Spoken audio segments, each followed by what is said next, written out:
नमस्कार। आज हम लेखन कौशल्य के अंतर्गत संवाद लेखन इसका अध्ययन करेंगे। संवाद लेखन भी विभिन्न कक्षाओं की परीक्षाओं में प्रश्न आता है।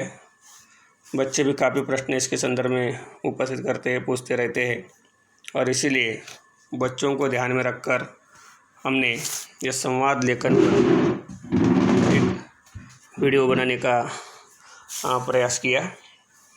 मुझे आशा है कि संवाद लेखन में हमारा ये प्रयास काफ़ी सहायक होगा। तो संवाद लेखन को अंग्रेजी में डायलॉग राइटिंग कहते हैं। सबसे पहले प्रश्न उपस्थित होता है कि संवाद लेखन यानी क्या। संवाद यानी क्या? संवाद मतलब डायलॉग, और संवाद एक से अधिक मतलब दो व्यक्तियों के बीच संवाद होता है, उसे हम संवाद लेखन कह सकते हैं। या संवाद कहना मौखिक भी हो सकता है और लिखित भी हो सकता है। तो इसकी परिभाषा क्या है? तो संवाद लेखन की परिभाषा है दो या दो से अधिक व्यक्तियों के बीच हुई वार्तालाप या संभाषण को संवाद कहते हैं। दूसरे शब्दों में दो व्यक्तियों की बातचीत को वार्तालाप अथवा संभाषण अथवा संवाद भी कहते हैं या कहा जाता है। संवाद का सामान्य अर्थ क्या है? संवाद का सामान्य अर्थ है बातचीत करना। इसमें दो या दो से अधिक व्यक्ति भाग लेते हैं। अपने विचारों और भावों को व्यक्त करने के लिए संवाद की सहायता ली जाती है। जो संवाद जितना सजीव, सामाजिक और रोचक होगा वह उतना ही अधिक आकर्षक होगा। उसके प्रति लोगों का खिंचाव होगा। अच्छी बातें कौन सुनना नहीं चाहता। इसमें कोई भी व्यक्ति अपने विचार सरल ढंग से व्यक्त करने का अभ्यास कर सकता है। तो संवाद लेखन सिर्फ परीक्षा की दृष्टि से नहीं बल्कि भविष्य में अगर उसमें संवाद लिखने में अगर आपको रुचि है कि एक पार्ट टाइम जॉब के रूप में एक अवसर आपके सामने उपस्थित हो सकता है। क्योंकि आज टीवी है, सिनेमा जैसी दुनिया काफ़ी विस्तार हुआ है। उसमें फिल्मों के संवाद लिखने के लिए, सीरियल के संवाद लिखने वाले संवाद लेखकों की बहुत ज़रूरी है और इसमें जितना ज़्यादा अभ्यास करेंगे उतनी सफलता अधिक मिल सकती है। आगे देखेंगे, वार्तालाप में व्यक्ति के स्वभाव के अनुसार उसकी अच्छी बुरी सभी बातों को स्थान दिया जाता है। इससे छात्रों में तर्क करने की शक्ति उत्पन्न होती है। नाटकों में वार्तालाप का उपयोग सबसे अधिक होता है। इसमें रोचकता, प्रवाह और स्वाभाविकता होनी चाहिए। देखो संवाद जितने प्रभावी होते हैं, देखो कुछ फिल्म उनके संवाद के कारण प्रसिद्ध होते हैं। उनके संवाद हमेशा लोग गुनगुनाते हैं। संवाद के कारण वो नायक व नायिका हमेशा याद की जाती है और इसलिए संवाद काफ़ी रोचक और प्रभावी होने चाहिए और उसमें स्वाभाविकता होनी चाहिए। मूल बात, व्यक्ति, वातावरण और स्थान के अनुसार इसकी भाषा ऐसी होनी चाहिए जो हर तरह से सरल हो। इतना ही नहीं, वार्तालाप संक्षिप्त और मुहावरेदार भी होना चाहिए। जैसे शोले का वो संवाद आपको याद होगा, अरे सांबा कितने आदमी थे वो, आदि। संवाद के अनेक नाम है। संवाद के पर्यायवाची शब्द जिसे कहेंगे। संवाद को वार्तालाप भी कहा जाता है, आलाप भी कहा जाता है, संलाप कहा जाता है, कथोपकथन, गुप्तगू, संभाषण इत्यादि एक समानार्थी या पर्यायवाची के रूप में इसका नामोल्लेख किया जा सकता है। संवाद लेखन कहाँ कहाँ लिखा जा सकता है? देखो कहानियों में भी संवाद लेखन होता है, उपन्यासों में होता है, एकांकी में होता है, नाटकों में होता है, जैसे सिनेमा में होता है, सीरियल में होता है। अन्य दैनिक जीवन में रोज़ हम घर में जो अपने निजी आपसी पारिवारिक सदस्यों के साथ जो बातचीत करते हैं वही भी एक तरह का संवाद ही है और इसीलिए इसके माध्यम से पात्रों की सोच, चिंतन शैली, तार्किक क्षमता और उसके चरित्र का पता चलता है। नाटकों के संवादों से कथा वस्तु का निर्माण होता है। नाटक भी वही नाटक प्रसिद्ध हुए जिसमें संवाद अच्छे हो।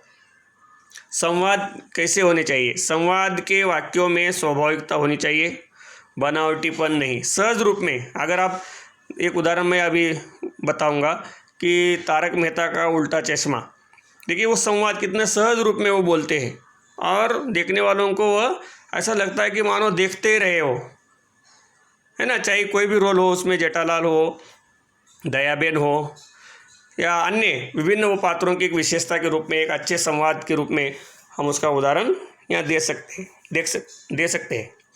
लंबे लंबे, कठिन और उलझे हुए संवाद प्राय बनावटी हुआ करते हैं अच्छा संवाद लेखक ही नाटक, रेडिओ नाटक, एकांकी तथा कथा कहानी लिखने में कुशलता हासिल करता है। देखो, बहुत सारे संवाद लेखन का एक अवसर के रूप में संवाद लेखन उभर कर आया है और उसमें कठिन परिश्रम और गहन अभ्यास की आवश्यकता होती है। भाषा बोलने वाले के अनुसार थोड़ी थोड़ी भिन्न होती है। उदाहरण के रूप में एक अध्यापक की भाषा छात्र की अपेक्षा ज़्यादा संतुलित और सारगर्भित होगी। एक पुलिस अधिकारी की भाषा और अपराधी की भाषा में काफ़ी अंतर होगा। इसी तरह दो मित्रों या महिलाओं की भाषा कुछ भिन्न प्रकार की होगी। दो व्यक्ति जो एक दूसरे के शत्रु है की भाषा अलग होगी। कहने का तात्पर्य यह है कि संवाद लेखन में पात्रों के लिंग, उनकी आयु, उम्र, कार्य स्थिति का ध्यान रखना चाहिए। ऐसा कहा जाता है कि वह संवादों की भाषा पात्रानुकूल होना चाहिए।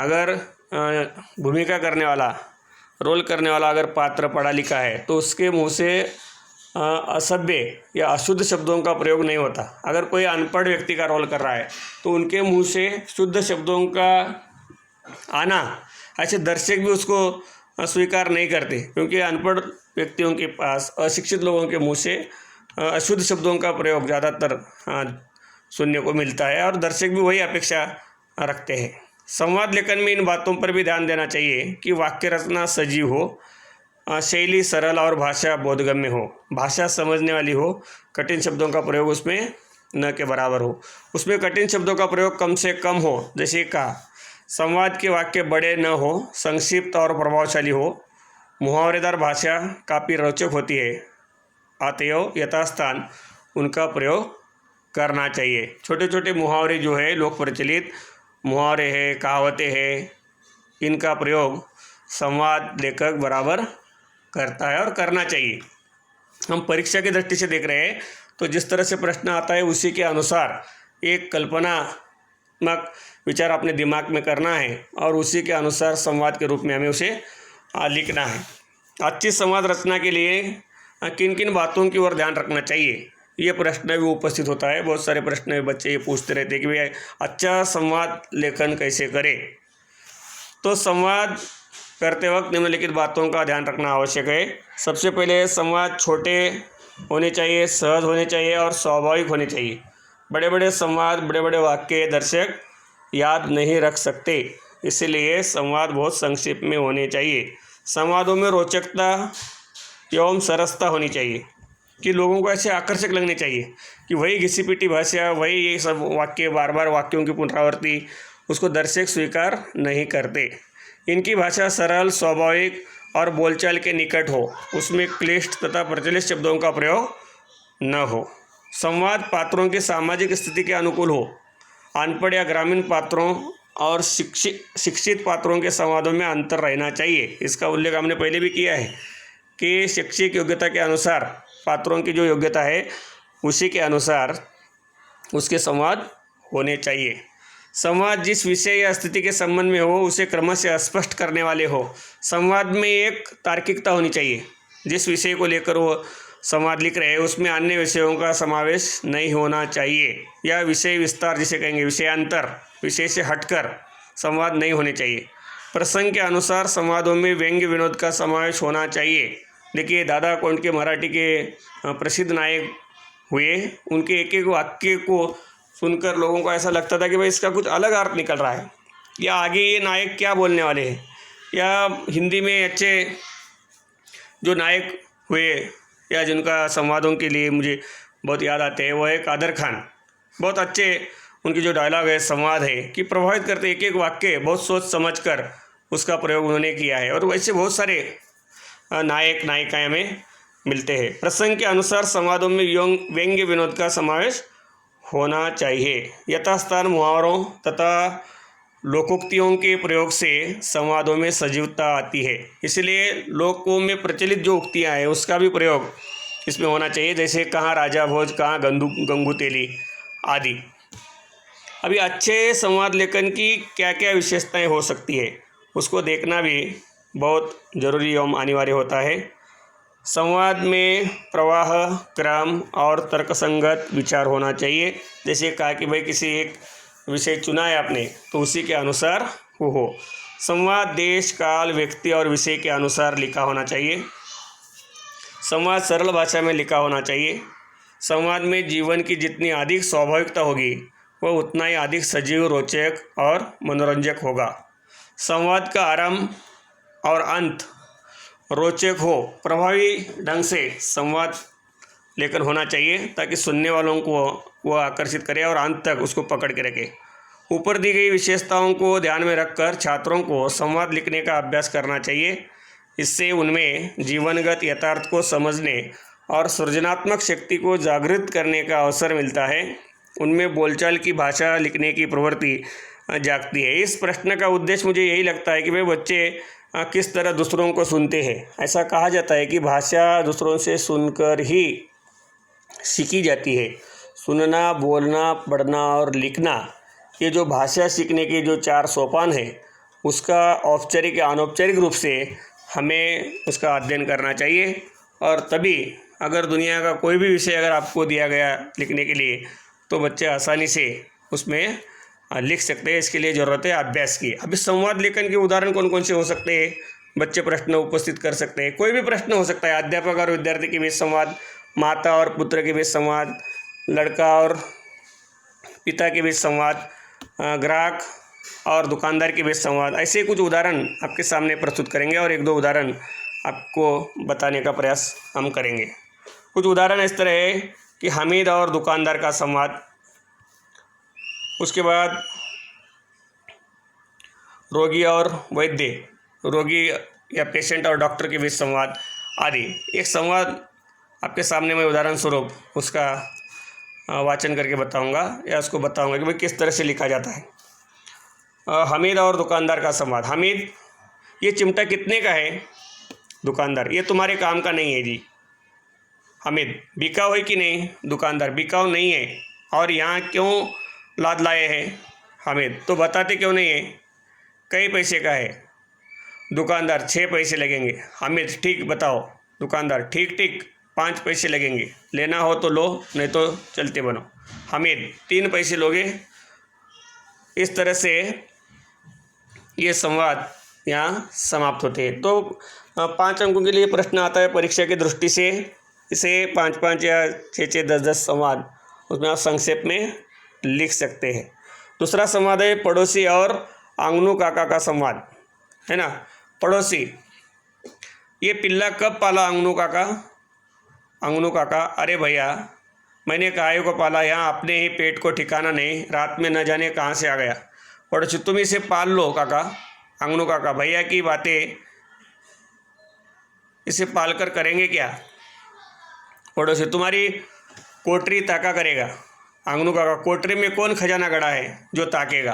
तो बहुत संक्षिप्त में ये इस तरह से लिख सकते हैं। लेकिन यही प्रश्न अगर 9वीं कक्षा के लिए लिखना है तो थोड़े विस्तार से लिखना होगा, क्योंकि परीक्षा की अपेक्षा करते हैं कि बच्चे का भले ही प्रश्न एक जैसा हो कक्षा 6ठी और 9वीं में, 7वीं और 8वीं में, लेकिन उसके कक्षा का स्तर देखकर, उसमें लिखने का जो स्तर है उस स्तर को देखकर ही परीक्षक उसका अंकन करते हैं या उसे मार्क देते हैं, अंक देते हैं। रोगी और वैद्य मतलब डॉक्टर के बीच क्या संवाद है?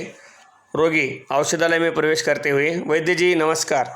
वैद्य, नमस्कार, आइए, पधारिए, कहिए क्या हाल है? रोगी, पहले से बहुत अच्छा हूँ, बुखार उतर गया है, केवल खांसी रह गई है।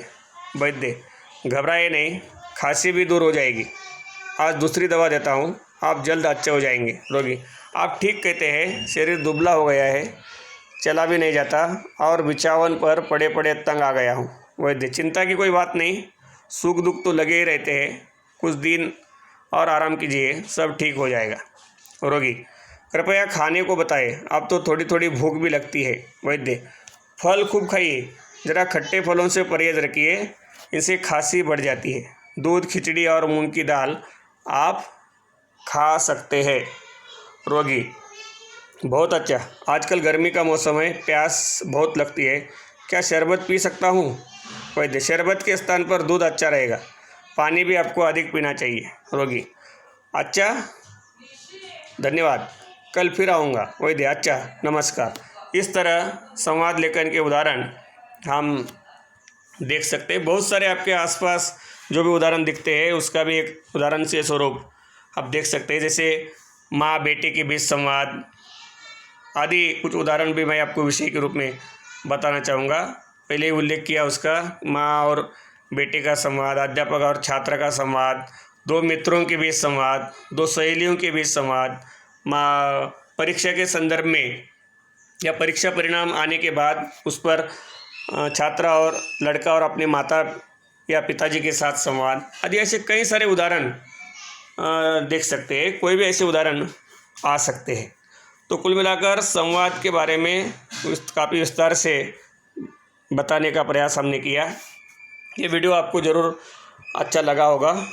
कृपया इसे सब्सक्राइब कीजिए, लाइक कीजिए, शेयर कीजिए और बेल आइकन को दबाइए ताकि भविष्य में जो वीडियो बनाए जाएंगे वो भी आप तक सहज रूप में पहुंच सकते हैं। इस वीडियो को आखिर तक देखने के लिए मैं आपको बहुत बहुत धन्यवाद देना चाहता हूं। धन्यवाद।